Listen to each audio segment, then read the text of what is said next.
we're taught to look for the career that's maybe intellectually interesting to us, the career that is very practical, the career that is going to have good advancement opportunities, good exit opportunities, maybe the career that someone in your family has done, so you know it really well. And we don't spend enough time thinking about who we are at a really deep level and what matters to us, what makes us tick, what we're just naturally good at. And because we spend so much time figuring out what career is logical or like really made sense on an intellectual level, and we're not connecting to who we are and what that means for us professionally, we get into jobs that just like make sense on paper, but don't actually feel good to us.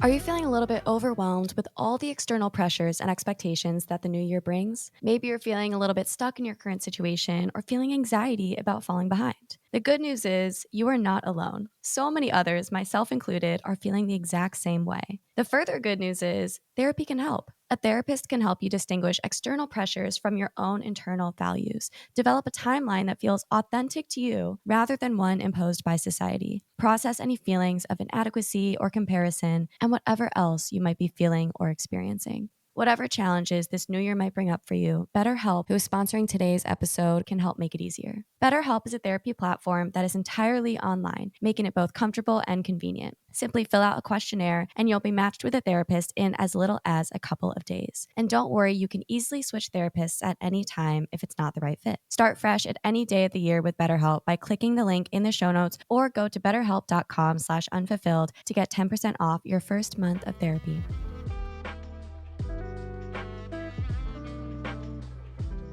Hello, everyone, and welcome back to Unfulfilled. I'm your host, Camille. Today is another guest episode. Today, I'm joined with Cydnee Detoy. Cydnee is a career coach and speaker for highly achieving millennial women. Cydnee helps equip them with mindset, strategies, and tools to create and thrive in the careers that they want. She's been a coach since 2019, has helped 100 women reimagine their lives. She's worked with big clients that you'd recognize like Meta, BCG, Bain, Mayer Brown, Wayfair, and numerous startups. She formerly was a strategy consultant, head of people and culture, chief of staff, and executive leader. She's an MBA from NYU Stern, BA from Georgetown Washington University, and is certified by Coactive Training Institute. So safe to say, Cydnee's very well equipped to dive into today's topic with us, which is how to feel more fulfilled in our careers. So Cydnee, welcome to the podcast. Thank you. I am thrilled. My favorite topic. Lovely. So let's dive right in. What are the common reasons that people find themselves feeling unfulfilled in their careers? Yeah, I think it goes back to how we're taught to think about our careers. And starting in undergrad, we're taught to look for the career that's maybe intellectually interesting to us, the career that is very practical, the career that is going to have good advancement opportunities, good exit opportunities, maybe the career that someone in your family has done, so you know it really well. And we don't spend enough time thinking about who we are at a really deep level and what matters to us, what makes us tick, what we're just naturally good at. And because we spend so much time figuring out what career is logical or like really made sense on an intellectual level, and we're not connecting to who we are and what that means for us professionally, we get into jobs that just like make sense on paper, but don't actually feel good to us. Well, that really resonates. As I shared very briefly before we started this recording, I work at a hedge fund, which obviously is very different than a self-improvement podcast. And I'm also a yoga instructor outside of work. And you hit the nail right on the head. That's exactly what I did. My dad worked in finance and was in banking for a while. So I majored in finance. It just felt practical and stable. And then I got my master's in accounting and I kind of followed down this corporate path, all to realize that it wasn't aligned with who I am at my core. However, as I shared, I'm also also only 26, and it's a great vehicle to make money and live a good life and afford my life. I 100% agree. It was something that I felt was stable and practical and made sense, and it isn't aligned with who I truly am and what I feel passionate about. But I genuinely believe that in college, it's really hard to know who you are at your core and know what you're Yeah. passionate about. And that's when we often start out our career paths. I totally agree. And I think that you have to give yourself a little time and space to explore. And what I've seen for myself and also for my clients is that your 20s are about exploration, and you have to do the finance job, but then also get the yoga side hustle to figure out which one is more exciting to you, which one is getting you up in the morning, which one feels really authentically true to you. And then, like slowly but surely over time, you can figure out what it is. It's just being more conscious to pay attention to, okay, what is exciting me? Where do I feel like I'm naturally drawn to? Where do I feel like I'm actually really, really good at this thing? And pay attention. And that's going to lead you to the right answer. But I always think like your 20s are for experimenting, and then your 30s can be the time where you start to pick a lane, get more clear, and really start building. 100%. It is hard too, though, because, and I've done other episodes on this topic entirely because I do feel very strongly about this. We are fed this narrative that we're supposed to have it figured out in our 20s. Yeah. And society tells us, like, you got to get married, you got to have the job security, like, start a family by 30, like, all these things. We do feel that pressure to have figured out. However, I 100% agree that our 20s can be a trial run, and they should be a trial run. Like, these are the years that we're getting to know ourselves, and it shouldn't be perceived as a failure if you start down a career path initially that isn't for you. I think making a change is okay. However, talking about making a change, it is a lot easier said than done. Again, personally, I would be scared to leave my job today because I wouldn't be financially secure. How would I pay rent? Like, you lose that stability and that safety net. So what's your advice for someone who, okay, maybe they do know they'd be passionate about something else, but making that change is terrifying, and where do they even start? Yeah. I think to use an incredibly corporate idea, but apply it to our careers, you can run pilots. So figure out a way to test something before going all in. That can be like figuring out if you want to do a side hustle. And so, Camille, you're a great example of that with your podcast and with yoga. That's how I got to my career where I am today. I started as just sort of a casual side hustle and hobby, growing my coaching business. And then after 3 years, decided that that's really what I wanted to do and was ready to bet on it. But even if your end destination or the thing that you want to do isn't entrepreneurship or starting your own business, but you're just thinking, I want to be in this industry or this very different type of role, see who you can talk to, see if you can shadow a special project, see if you can volunteer for something outside of work, see if you could maybe do some board service. Don't force yourself to make a final decision until you're ready. Give yourself, again, some time to experiment and some runway to really test it. I think a lot of trial and error too is learning what isn't for us. Yep. Right. So in my mind, going for something isn't a huge risk because at the end of the day, maybe you just learn that it isn't for you. And then you can close that door and then ask, okay, what else should I try?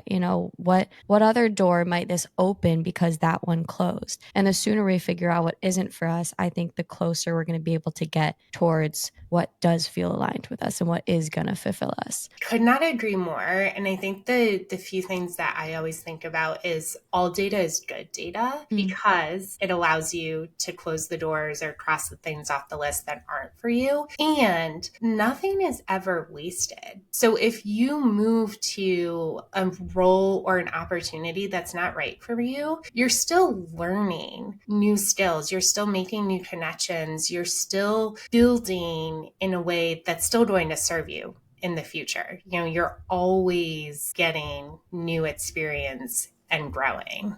So you shared briefly that you had your own experience where you were approaching burnout and it caused you to make a change. Can you share a little bit about that and how it's led you to where you are now and what fueled this passion about helping people feel fulfilled in their careers? Yeah, I've done a little bit of everything. And in the spirit of trying and redirecting and getting experience along the way, I was a history major, which there's no really clear, perfect path coming out of an arts and sciences degree. And so but I knew I wanted to do something that had a positive impact on people. And so spent a couple years working in the US Senate. I then, in the spirit of experimenting and having fun and adventure, moved to Cape Town, South Africa for a few years. Yeah. Worked for an HIV nonprofit, and then realized along the way that I needed more leadership skills. I wanted more firm business training. And so went to get my MBA and had this vision of, okay, I'm going to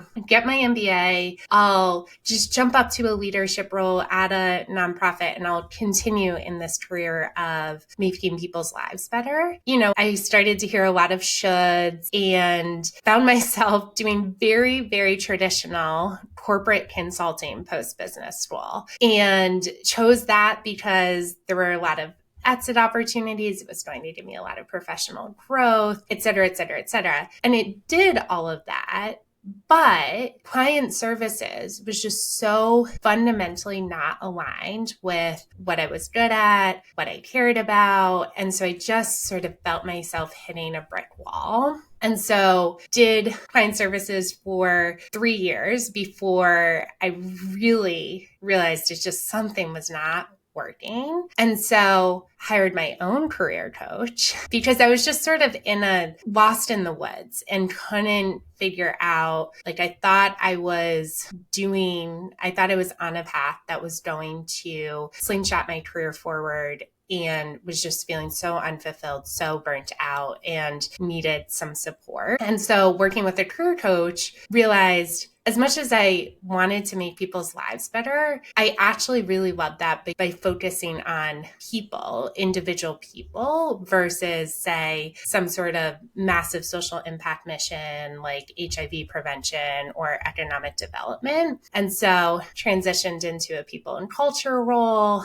that led into a chief of staff role. And along the way, I got the hit that I also really was interested in coaching. The conversations I was having with my coach, I also wanted to be having with people. And so on a whim, enrolled in coach training, started that as a side hustle, and then did that for 3 years while I was also doing my big chief of staff, senior leadership role. And then finally got to the point where I said, okay, this is where not only my passion is, but my purpose is, and I'm ready to go for that. And about 1.5 years ago, bet on myself, bet on the business, and have been running my coaching business full time ever since. But to bring it back, the reason I'm here and the reason I'm so passionate about the work that I do is probably 4 or 5 different turns in my career. I found myself in a role that was good on paper, but didn't really feel fully aligned.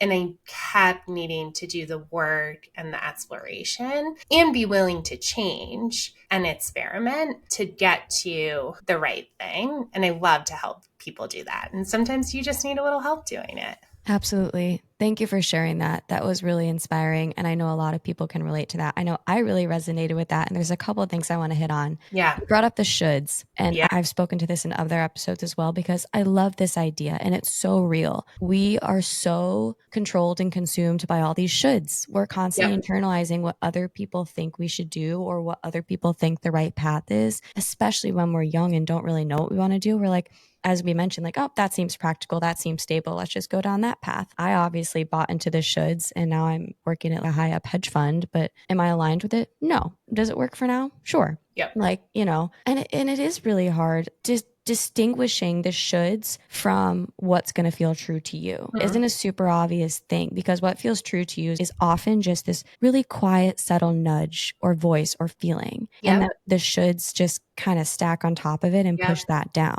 You know, I think Yep. it is really hard to tune into your intuition and discover what is really aligned with you. But I think if you do feel that resistance, if you feel that misalignment, that's probably the first sign that what you're doing isn't true to you, or maybe not the path that feels most aligned and that career that's going to make you feel more fulfilled. So, in the work you do with some of your clients, when they have that feeling, when they know they're misaligned with what they're doing, what's the advice that you give them next? Like, okay, they're doing it on the side. What's maybe some advice when they want to make the big change? You know, like how would you coach them through that and any resistance and barriers that they might feel? Yeah, I'm chuckling a little because you hit on so many things that are important, which are the shoulds, the listening to your intuition or the little nudges. And then there's this really potent thing that I would add on top, which is fear.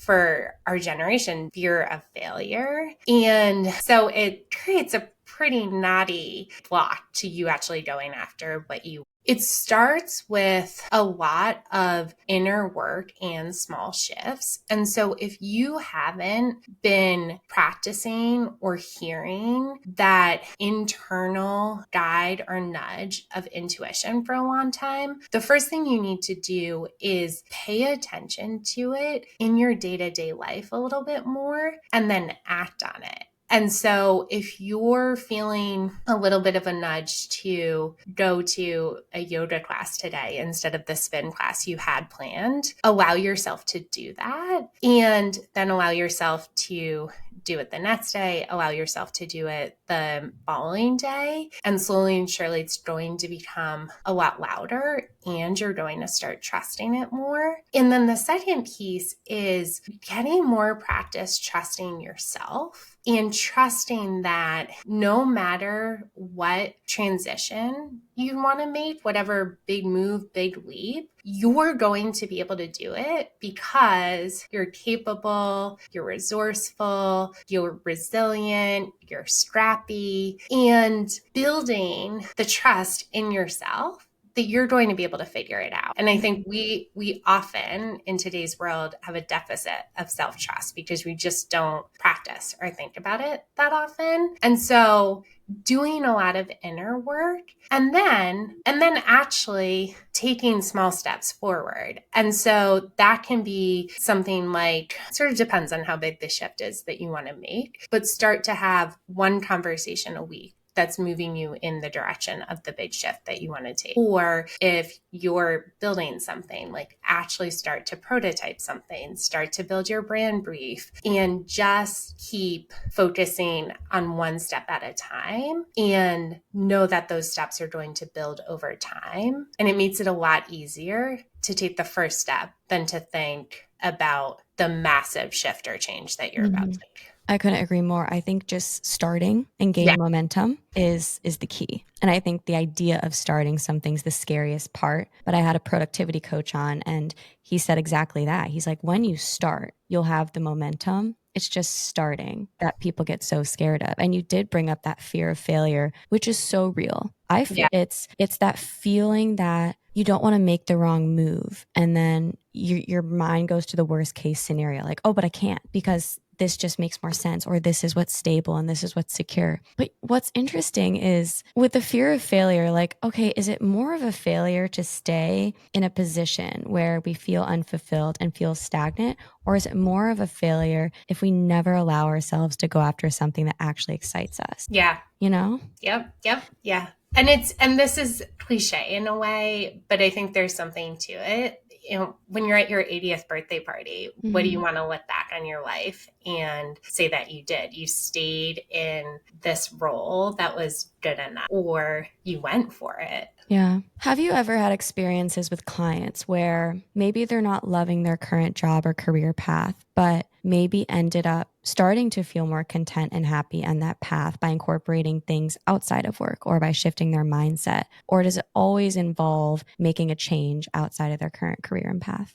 The short answer is no. Sometimes what can create so much resistance or hesitation about making a change is we sort of think it's an all or nothing, like either this or we have to blow our lives up. And exactly as you said, it can be finding something that's really fulfilling outside of work and using your job to give you the resources, the time, and the space to do that. And so maybe you take up woodworking, or you start a home renovation project, or you start writing a book. It could be anything. Or I think the other thing that's really undervalued and we don't spend enough time talking about is you can often redesign your role or shift internally to something that is much more fulfilling. Once you're in a role and you're performing and you have the trust of your leaders, you have credibility, you have institutional knowledge, there are biases to keep you and to keep you happy. And so you have so much more agency than you think to reshape something. And so you can say, hey, I really don't want to do this anymore, and I really want to do more of this. Or I'm really excited about an opportunity on that other team. Can we start to talk about how I might shift over there? And the reason I so firmly believe that is that's how I moved from my consulting role into a people and culture role. I moved within my company because I had the relationships and the credibility internally, shift to something that was so much more fulfilling, and also try it in a slightly lower risk environment because I already had the job, I already knew the people, et cetera, et cetera. Absolutely. It doesn't have to be such a drastic leap off of the deep end. I think that's what's terrifying. It's asking, how can I incorporate a small change and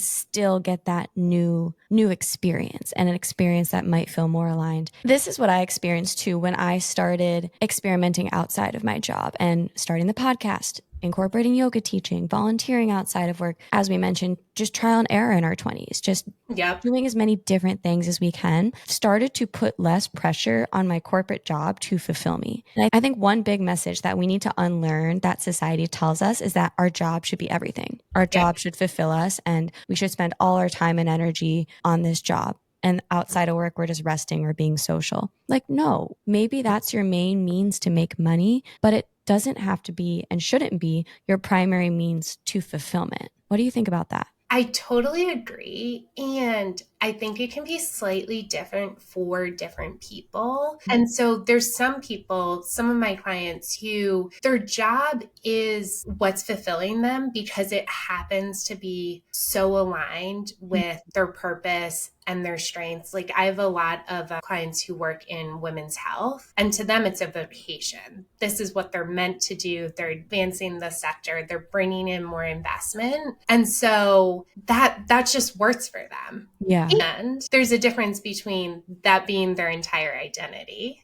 It's just it is where they're focusing a lot of their passion and energy. And then other people who, exactly as you said, they're doing something at work that feels right, good enough, hopefully aligned. And they're allowing that to create a ton of space outside of work for all of those different pursuits and other interests. And I think the answers can be a little bit different for everyone. I think you're so right. I was personally just speaking from my hedge fund experience, where I don't think many people feel passionate about hedge fund work. At least I don't personally. I don't think that's a controversial topic, but I 100% agree that, like women's health or nonprofit work or your coaching practice, where you're making a positive impact, like this podcast. When I do eventually do this full time, I will 100% feel passionate about my career path. Do you think it depends maybe the industry or the phase you're in? Like, if you're having your passion as a side hustle right now versus doing it full time. So that's a really great point. But the message to share for anyone in their 20s or 30s still navigating and figuring it out and having it as a side hustle, know that the primary means to make money doesn't have to be the primary source of fulfillment during those times. 100%. And I also just love the point you made, Camille, about the phase of life you're in. Just because something's worked for you at one period doesn't mean that has to be your constant. And if you give yourself, again, more flexibility and more space to evolve based on where you are in life, the easier it will be and the more fulfilled you'll also feel. And so sometimes you're just going to need something different based on whatever chapter you're in. I love that. Such a beautiful way to end. Cydnee, thank you so much. I've loved this conversation. Where can listeners find you? Yeah, connect with me on LinkedIn and just Google my name, Cydnee Detoy. The spelling will be in the show notes. I post there multiple times a week. And then you can also join me on my newsletter where I send out personal essays and client stories at least once a week. Amazing. Cydnee, thank you so much for sharing your story and insights today. Thanks, Camille. And thank you all again so much for tuning into this episode of Unfulfilled. Again, if you're not already, please press follow or subscribe for access to episodes every single Tuesday and Friday when they come out. And send this to a friend who might need to hear this message. Send this to someone you love who wants to live a more fulfilling life. And I'll see you all again soon on your journeys to becoming more fulfilled.